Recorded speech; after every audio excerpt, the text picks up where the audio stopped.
Okay, everyone, we're here with our resident slugger and St. Louis Cardinal, Matt Adams, and Penn State basketball hero, Joe Crispin. Last year was Matt's first season in the major leagues. Prior to that, Matt was a huge presence in the minor leagues. In 2011, he hit 32 home runs with 101 runs batted in 115 games. As a first baseman, Matt has the potential to be the next anchor for St. Louis with the exit of superstar and Golden Glove recipient Albert Pujols. Joe, on the other hand, played an integral role for Penn State in 2001 as they made a run at the NCAA tournament. At that time, the Nittany Lions advanced to the Sweet 16, where they were eliminated by Temple. Upon the conclusion of that season, Joe transitioned to the NBA, where he spent his first season partially with the LA Lakers and the famous Shaquille O'Neal, and then concluded the year with the Phoenix Sun. From there, Joe transitioned to playing in Europe. So, fellas, thanks for being here. Our pleasure. And my first question would be local guys to some degree. Joe, you're from Jersey, correct? Yep. And Matt, you're from Phillipsburg. Did you guys grow up dreaming of playing at the pro level? And to what degree did you think that was a realistic expectation? Yeah, I mean, I grew up playing ball with my mom and dad in the backyard, thinking that every young kid does, thinking that they're either pitching or hitting in the bottom of the ninth inning in the World Series and getting the game-winning hit or striking out the last batter. But that was always a dream of mine, and I really realized that I could possibly make it after my freshman year in college whenever I started getting letters and that from different major league teams. I did also. Probably since the time I was a kid. I didn't dream of playing in Europe, to be honest with you, but I always dreamed of playing, actually, mostly college, really, and then, of course, in the NBA, which I got a taste of, but I'm thankful to have the career I've had. So what was it like playing with Shaq? Shaq was a good guy to play for, actually.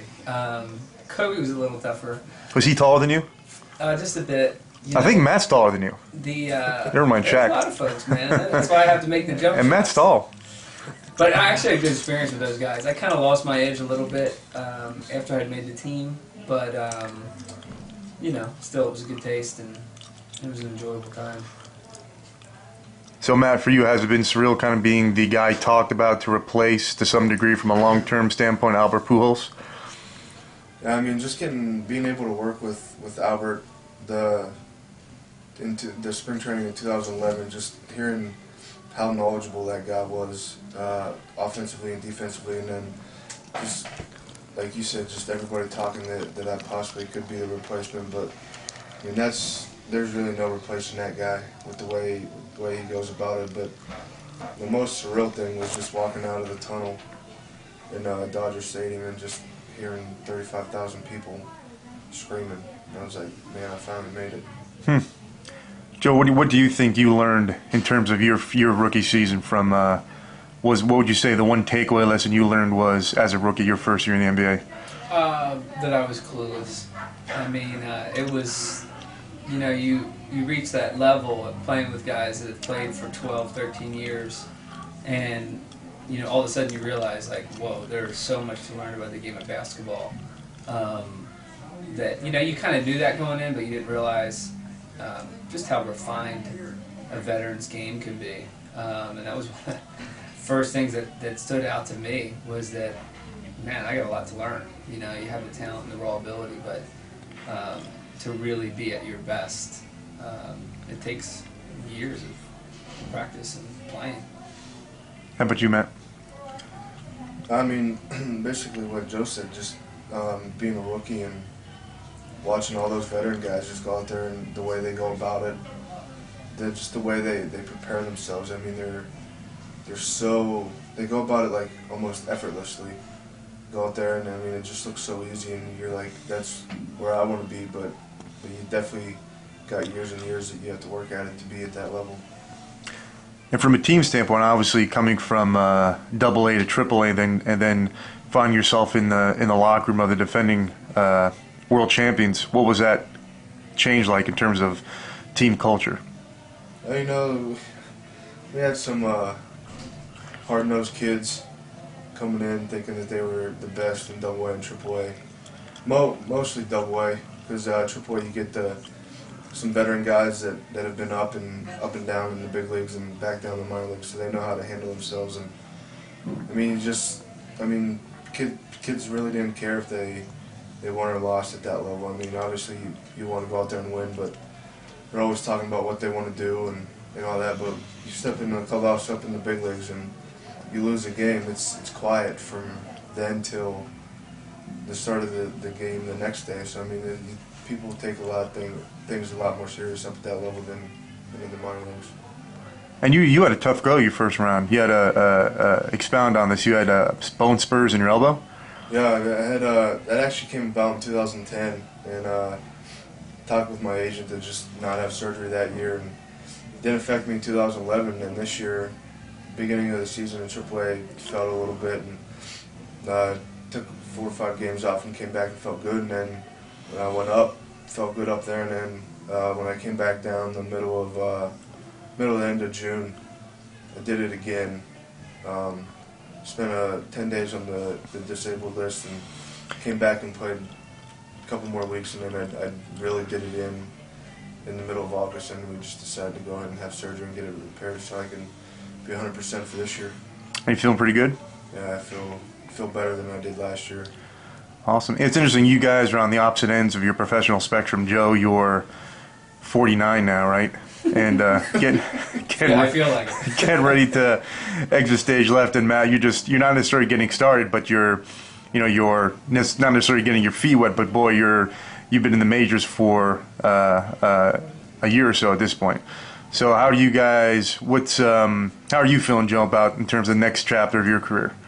I'm actually excited to move forward. I want to coach eventually. I'd like to take a couple years to prepare for that and do some other things. But I think for me, this year, next year will be my last, and it's good this year particularly because I typically go over in August, but I waited this year. So, there's not even a guarantee that I'll play this year, which at this stage of my career I'm okay with actually, and with kids and everything else. But it's been good to have Matt around and some youthful energy help me along.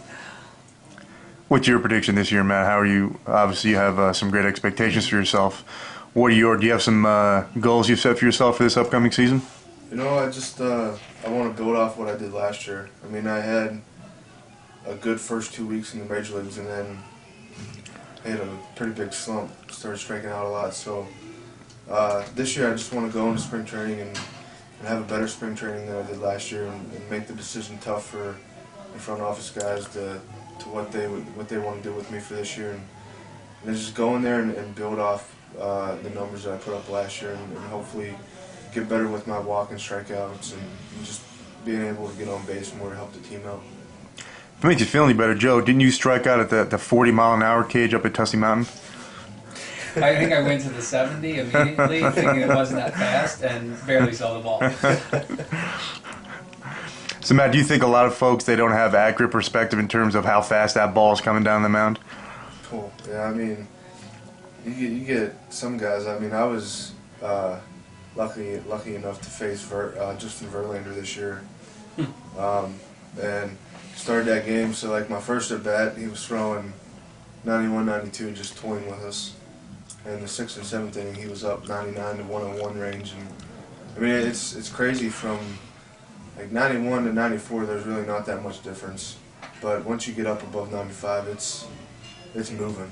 You have like a split second to decide if you want to swing at that pitch or not. So I mean, you got to be ready, and you got to be able to kind of know what's coming if you want to hit it. Now, you guys have been training together for how long here? Since October, right? Yeah, since End of September. Back, yeah. Yeah. Okay. And Rob obviously has been your performance coach. Yep. Matt, is it fair to say that you've had to drag Joe through some hard workouts? I think it's the other way around. The fact that he's here has been a good motivation. Because there's definitely been, I've had more days than you certainly have. I'm not really sure about that. We spend a lot of workouts when we're warming up talking about how many espressos Joe's had in the morning getting ready for the workout. You see the life of a veteran you have to look forward to, Matt? What's that? The life of a veteran you have to look forward to. Yeah, you should lay off the espressos, but that's what happens when you go to Europe. No, So, Joe, is the pizza better in Europe than it is in America? Oh, in Italy, without a doubt. I mean, it's, man. I'm, Have you had pizza from Little Italy, though? That's the real question in New York. No. Maybe. Actually, yeah. But I had one time in Naples, and we went to a spot that my teammate loves because he played in Naples, and it was just fabulous. That's the one thing I will go visit Italy when I get older, just because I enjoyed the food and the espresso so much, you know. I bet it's better than the pizza in Phillipsburg, man, eh? Yeah, there's one little spot that's decent, but probably nothing compared to what Joe's had. I don't mind the pizza anywhere here, but it'll... This is true. I don't think I've met a pizza I haven't liked. Yeah, exactly.